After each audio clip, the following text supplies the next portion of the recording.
Buen día, niños del quinto grado de la IEP Corazón de María. Continuando con nuestras sesiones de aprendizaje, hoy vamos a continuar con lo que es el estudio de la materia. En la anterior clase habíamos visto que la materia es todo aquello que ocupa un lugar en el espacio, que tiene masa y tiene un volumen y que puede ser captado por los sentidos. Y habíamos visto que la materia puede estar en tres estados: sólido, líquido y gaseoso. Incrementando o subiendo la temperatura y la presión, podemos cambiar de estado a la materia, tal como sucede con el agua. Al calentar el agua en una tetera, vamos a ver que pasa el agua líquida a estado gaseoso. De igual manera, ese estado gaseoso en que se encuentran, por ejemplo, las nubes son agua en estado gaseoso. Al enfriarse las nubes, hay descenso de presión y temperatura, entonces las nubes caen como gotitas de agua, ¿no?, en forma de lluvia y en estado líquido. Entonces, eso hemos visto en la clase anterior. Y también habíamos visto que había materia inerte, que pertenece a los seres no vivos, y materia viva, perteneciente a los seres vivos. Entonces, si estudiamos la materia en general, vamos a ver que hay 9 niveles. Primer, segundo, tercer, cuarto, quinto, hasta el noveno nivel. Los 3 primeros niveles van a pertenecer a los seres inertes. Los seres inertes solamente están compuestos por materia en estos 3 niveles. Quiere decir que están compuestos por átomos y los átomos son invisibles. La materia, la porción más pequeña de materia son los átomos y son invisibles. Quiere decir que no se pueden ver a simple vista, ¿no? Se necesitan de un microscopio. La reunión de átomos nos van a formar las moléculas. Y la reunión de moléculas forman cadenas moleculares. Entonces, estos 3 primeros niveles nos van a pertenecer a la materia inerte. A partir del cuarto nivel, vamos a ver que comienza la materia viva. Entonces, comenzamos el análisis de cada uno de los niveles de organización de nuestra materia. Vamos a ver. Si yo tengo, por ejemplo, una porción, un trozo de una tiza. Antiguamente no se usaban las pizarras acrílicas, se usaban las paredes en donde se tenía que escribir con tiza, ¿no? La tiza es de una sustancia llamada yeso. Si yo muelo esa tiza, lo voy a convertir en polvillo como la harina, ¿no? Ese polvillo viene a ser la molécula. Pero si yo, ese polvillo de tiza, lo sigo dividiendo hasta lo último que se pueda, voy a encontrar los átomos. Entonces, los átomos son invisibles. Lo mismo, si tengo, por ejemplo, en la casa tengo azúcar, tengo el azúcar y voy a dividir el azúcar, viene en forma de granitos, pequeños granitos. Una idea de molécula sería uno de esos pequeños granitos que tenemos del azúcar. Lo mismo la sal. La sal, cada uno de esos pequeños granitos de sal pequeñitos vendrían a ser la molécula. Pero si lo divido en laboratorios, lo último que voy a conseguir son los átomos. Muy bien. Los átomos, por lo tanto, entonces son invisibles. Son invisibles por el hombre. Necesitamos un laboratorio, necesitamos un microscopio para poder observar cómo son los átomos. Los átomos son porciones diminutas que están formadas por un núcleo en donde van a tener protones y neutrones, y alrededor de ese núcleo están girando unos electrones. Entonces, esos son los átomos. Ya posteriormente vamos a hacer un análisis más profundo de los átomos. Muy bien. Los átomos, o también llamados elementos, los vamos a encontrar en la tabla periódica de los elementos químicos. Hay en la tabla periódica 118 elementos. Por lo tanto, tenemos aproximadamente 118 átomos. Ejemplos de átomos, por ejemplo, tenemos el carbono, cuyo símbolo es la C. El hidrógeno, cuyo símbolo es el H. El átomo de oxígeno, el átomo de nitrógeno, el átomo de fósforo, el átomo de helio. El Sol, por ejemplo, está formado por átomos de helio y de hidrógeno. Y así podemos hacer, ¿no?, la lista de los 118 elementos. Estos elementos o átomos están en la tabla periódica. Muy bien. ¿Qué pasa si yo uno un átomo de oxígeno, supongamos que este es un átomo de oxígeno, con dos átomos de hidrógeno? Este va a ser hidrógeno. Hidrógeno, hidrógeno.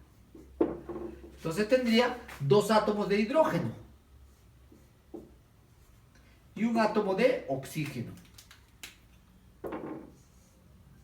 Entonces, miren, al unir, se unen por enlaces químicos.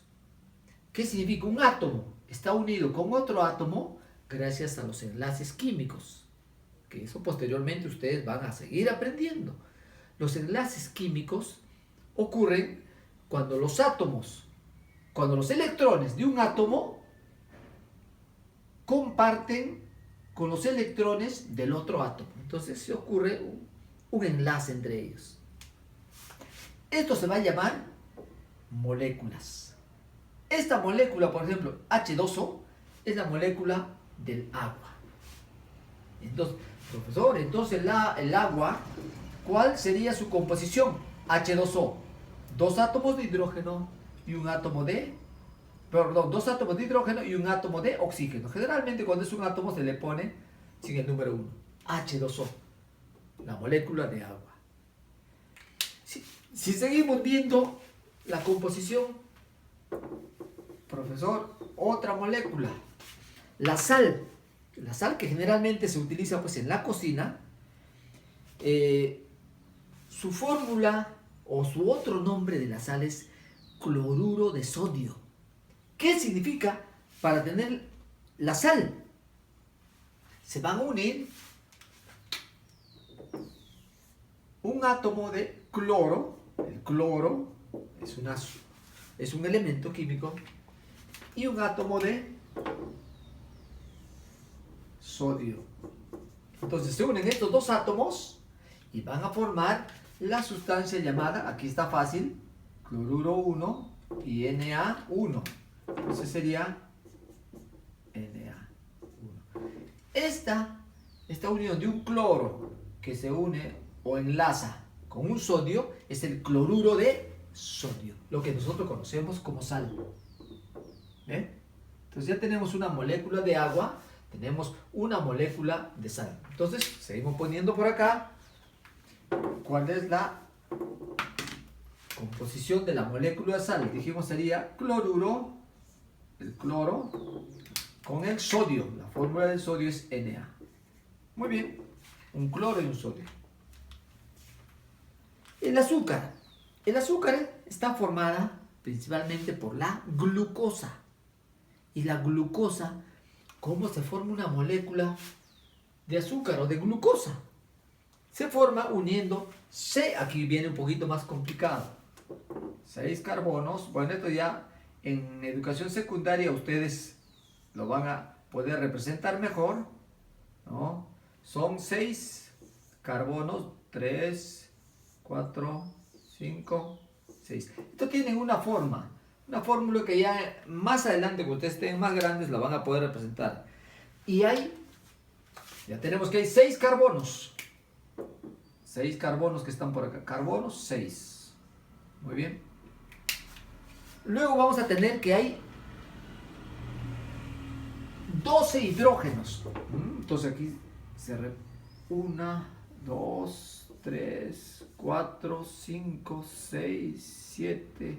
Por acá seguramente vendrá pues 8. Si están unidos entre ellos, ¿no? 9, 10, 11, 12. Hay enlaces entre ellos. Hay 12 hidrógenos. Pero eso no queda ahí.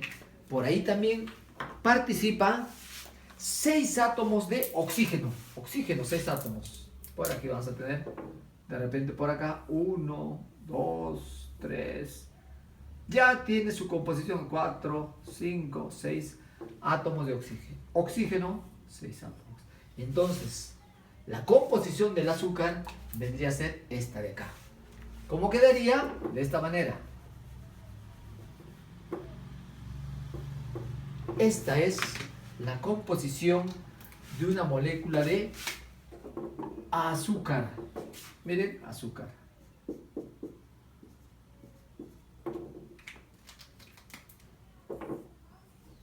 Azúcar o también llamada glucosa. Aunque también hay unos azúcares como la sacarosa. La sacarosa es C12H22O11. Entonces, estas son las fórmulas de estas moléculas, o también llamadas sustancias. ¿Correcto? El agua, por ejemplo, si yo tomo la mínima porción de agua, de repente una pequeña gotita, una gotita muy simple, tiene un sabor, tiene sus características, hasta ahí es la molécula. Lo mismo la sal, lo más pequeñito, la última porción, pero que todavía conserve sus características de sal, eso es una molécula. Lo mismo el azúcar. Lo mínimo que puedo tener de azúcar, pero que conserva sus características, que es dulce, etcétera, su sabor, olor, son las moléculas. Muy bien. Entonces ya tenemos una idea de moléculas. Ahora, pero esto no queda aquí. Estas moléculas, ¿no?, pueden estar unidas indistintamente. Supongamos que por acá tengo una molécula así. Se me ocurre una molécula de esta manera. Por aquí una molécula. Esta molécula se une con otra molécula. Entonces se me ocurre que por acá de repente viene otra molécula más.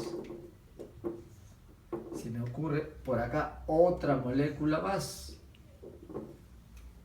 Miren, entonces aquí tenemos 1, 2, 3. Como 3 cadenas de moléculas. Estas cadenas moleculares son el primer paso para llegar ya a la célula. Y estas cadenas pueden ser abiertas o también pueden ser cadenas moleculares cerradas. Un ejemplo bien claro es las cadenas moleculares que los seres vivos tenemos dentro de las células. Hay una cadena molecular llamada el ADN, el ácido desoxirribonucleico, que nos dan las características a todas las personas, a todos los seres vivos, de cómo vamos a hacer. También hay una que se llama el ARN, el ácido ribonucleico. Los aminoácidos que forman las proteínas también son cadenas moleculares. Los mismos, los hidrocarburos, de composición de carbono con hidrógenos, etc. Aquí hay un ejemplo de cadena molecular que ahorita, por ejemplo, están estudiando los científicos para lograr vencer a este virus, ¿no?, del coronavirus que nos está afectando. Este coronavirus está formada justamente por una cadena molecular. Una cadena molecular que está rodeada por una capita que lo protege. Esta capita lo protege. Entonces este virus todavía no es un ser vivo. Es una cadena molecular de ARN. Es ácido ribonucleico, que está envuelto por una capita que fácilmente se destruye esta capita con los jabones o glicéridos. Entonces, para atacar a esta cadena molecular del coronavirus hay que jabonarse la mano de manera que lo destruya esta capa y lo deja sin capacidad de poder, ¿no?, juntarse pues con las células humanas. De esa manera podemos derrotar a esta cadena molecular de este virus que nos está afectando actualmente. Muy bien, pero hay una cadena muy importante, son los aminoácidos. Los aminoácidos es el primer paso para llegar a las células vivas, que es el origen de la vida. Los primeros seres microscópicos, como ya hemos visto en una sesión anterior, aparecieron en ese mar primitivo, ese océano primitivo que rodeaba al Pangea hace como 3.500 millones de años, y aparecieron en forma de seres vivos unicelulares. Entonces aquí comienzan los seres vivos. Vamos a poner entonces aquí seres vivos. Y las células tienen unas características. Tienen un núcleo, están rodeados de citoplasma, núcleo, citoplasma, esta partecita de acá, con organelos, y luego están envueltos por una membrana. Entonces aquí tenemos que las células están formadas por núcleo, citoplasma más membrana. Entonces, y hay células vegetales que forman a todos los vegetales, las plantas, y hay células animales que forman a todos los animales y humanos. Muy bien, entonces ya tenemos las células, es el inicio de la vida, ¿no?, y sus tres partes. Las células, todavía hay algunas que son pues no son visibles a simple vista, ¿no? Son muy pequeñitas, pero hay otras que son visibles. Por ejemplo, es el huevo de la gallina, es un ejemplo claro de célula. Ahora, las células se reúnen entre sí, son células del mismo tipo y van a formar, por ejemplo, los tejidos. Los tejidos musculares tienen una característica. Los tejidos musculares tienen una característica, están formadas por varias células así alargadas. Son células así alargadas. Y estas van a formar una especie de tejidos, ¿ve?, que parecen como una línea. Las células musculares van a formar tejidos musculares. Tenemos en la piel, los músculos. Las células óseas van a formar a tejidos óseos, que luego estos tejidos óseos van a formar a los huesos, ¿no? Entonces las células pueden ser células musculares, óseas, sanguíneas. Por ejemplo, en las células sanguíneas vamos a tener a los glóbulos blancos, los glóbulos rojos, ¿no? Vamos a tener también las plaquetas, son células sanguíneas. ¿Ya? Muy bien. Entonces, seguimos con esta organización de la materia. Ya estamos en los tejidos. Si vamos a ver, por ejemplo, los tejidos, tendríamos ya que ir viendo los órganos. Por ejemplo, los músculos, lo que envuelven nuestros huesos. Los músculos podemos tener, pues, ¿no?, diferentes tipos de músculos. Los bíceps, los tríceps, los gemelos que tenemos en las piernas, inclusive los glúteos, todos son músculos. Estos músculos, los tejidos musculares, los músculos, órganos, están formados por tejidos musculares y estas por células musculares. Tejidos óseos, los huesos, son órganos que están formados por tejidos óseos. Hay otros órganos, por ejemplo, el corazón. El corazón está formado por tejidos musculares, ¿no? Y también pues por tejidos musculares que van a conducir a la sangre. La sangre, por ejemplo, es un tejido líquido, la sangre. Los tejidos, por ejemplo, el tejido nervioso está formado por una célula nerviosa que se llama la neurona. Miren, y así formamos órganos en el tejido nervioso, por ejemplo, el cerebro. Entonces aquí tenemos una lista de órganos. Y a ver si ustedes me dan más ejemplos de órganos. Los ojos, el estómago. ¿Qué otros órganos tenemos, por ejemplo? A ver. ¿Ya están pensando? Muy bien, el riñón, alguien me dirá, muy bien, esos son órganos porque cumplen una determinada función. Si yo agrupo ya órganos, estoy por acá, un poquito ya más avanzado, estoy por acá, agrupo órganos para que trabajen y cumplan una misma función, se van a llamar sistemas. Por ejemplo, el sistema digestivo. El sistema digestivo, ¿no?, que está formado por la boca y todos los órganos que a continuación de la boca vienen, como puede ser pues la faringe, el esófago, el estómago, el intestino delgado, el intestino grueso, hasta llegar al recto. Este sistema digestivo está encargado ¿de qué? De la transformación y asimilación de los alimentos. Entonces, todos los órganos del tejido del sistema digestivo se encargan de una función, de transformar pues los alimentos en sustancias asimilables para el cuerpo y en sustancias de desecho. El sistema circulatorio está encargado por todos los órganos que tienen la función de hacer circular la sangre por todo el cuerpo. Entonces el sistema circulatorio está formado, por ejemplo, por el corazón, que es el órgano que bombea la sangre por todo el cuerpo, y unos conductos que se llaman las arterias, que sacan la sangre del corazón y lo llevan a todo el cuerpo. Y luego hay unos órganos llamados venas, como son unos tubitos finos que regresan la sangre al corazón. Muy bien, ya tenemos el sistema circulatorio. Hay un sistema llamado respiratorio, que está formado por órganos como la nariz, por donde ingresa el aire, ¿no?, que llega por la tráquea hasta los pulmones, y luego se expulsa ya el aire contaminado, llamado pues dióxido de carbono. Esta es la función del sistema respiratorio, está formado por órganos que se encargan de hacer llegar oxígeno a nuestros pulmones. Muy bien. Pero ¿qué pasa cuando los sistemas se unen entre ellos? Los sistemas se unen entre ellos y van a formar los aparatos.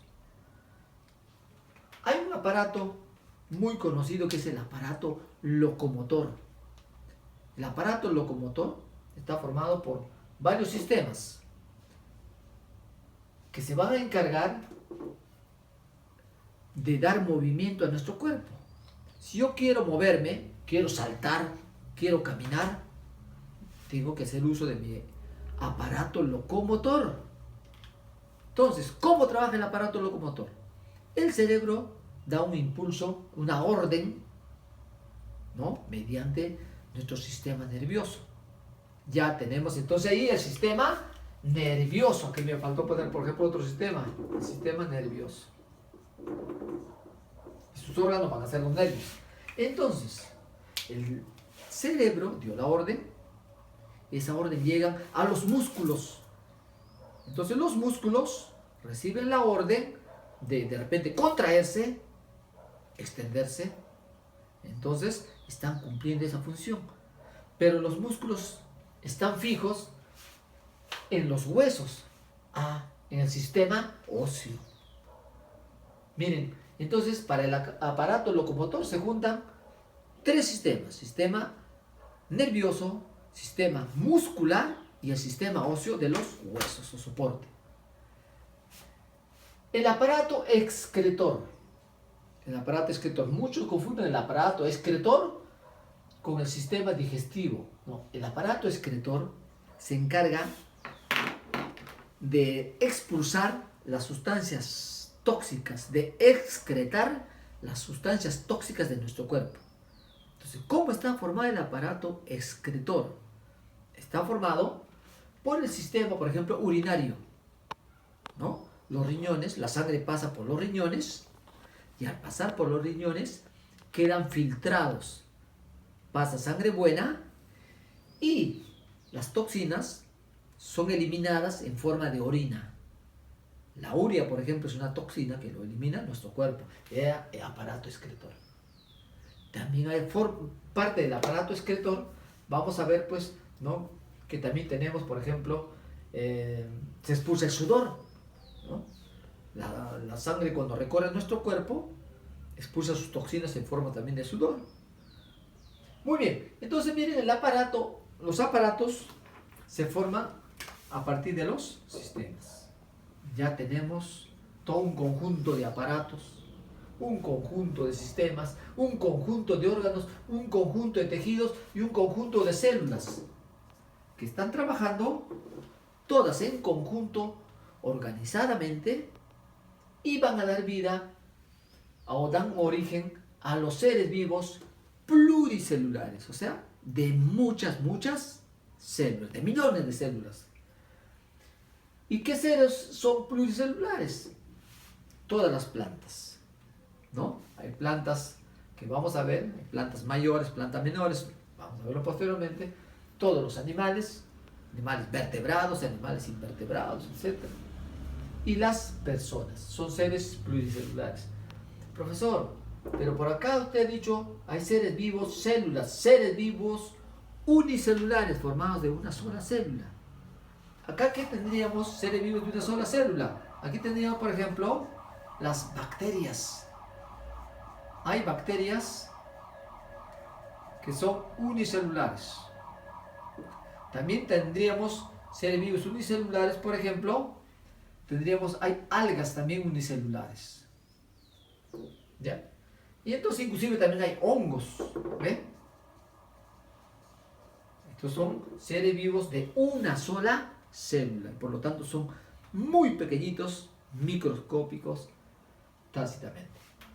Bien, niños, a partir de estas ideas que hemos estado viendo, les invito a ustedes que también lean, ya que tienen el tiempo para ustedes ahora aprovechar el internet, y también de parte suya dar a ver un like, pues una investigación a lo que a ustedes les gusta, ¿no? Que es el investigar. Bien, niños, nos vamos a ver mañana, Dios mediante, en una próxima sesión. A cuidarse y a estudiar y a hacer sus tareas, que yo confío en ustedes. Hasta mañana.